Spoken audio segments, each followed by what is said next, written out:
আমরা আশা করি যে এই জুলাই মাসের মধ্যেই 5ই আগস্টের আগেই জুলাই সনদ হয়ে যাবে এবং আমরা ঐক্যমতের ভিত্তিতেই বাংলাদেশের পরবর্তী রাষ্ট্র কাঠামো বা সংস্কারের রূপরেখা কি সেটি জানতে পারবো।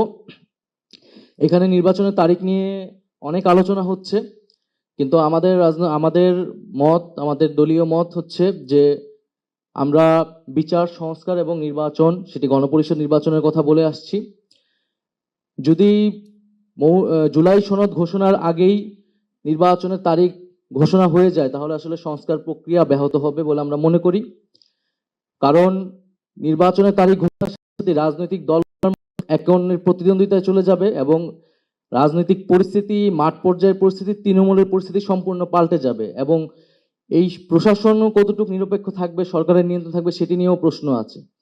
ফলে এই ফ্যাসিবাদ বিরোধী রাজনৈতিক দলগুলা নির্যাতিত হয়েছে, নিপীড়িত হয়েছে, জনগণ ভোটাধিকারের জন্য লড়াই করেছে। আমরা 16 বছর অপেক্ষা করেছি, 10 মাস অপেক্ষা করেছি, আমরা আশা করি যে আরো 2 মাসও আমরা অপেক্ষা করতে পারবো। জুন জুলাই মাসের মধ্যেই জুলাই সনদ আলোচনা করে ফেলা উচিত এবং জুলাই সনদ ঘোষণার পরে নির্বাচনের তারিখটি ঘোষণা করে দেওয়া উচিত আমরা মনে করি।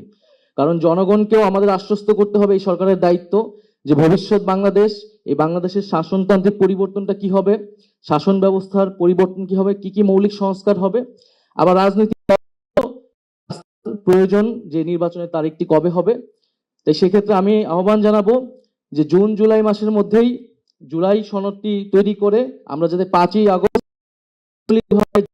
ভাবে এই জুলাই গণ অভ্যুত্থান আমরা উদযাপন করতে পারি এবং সেই উদযাপনের মধ্যে দিয়ে নির্বাচনের তারিখটি ঘোষণা করে দেওয়া যেতে পারে।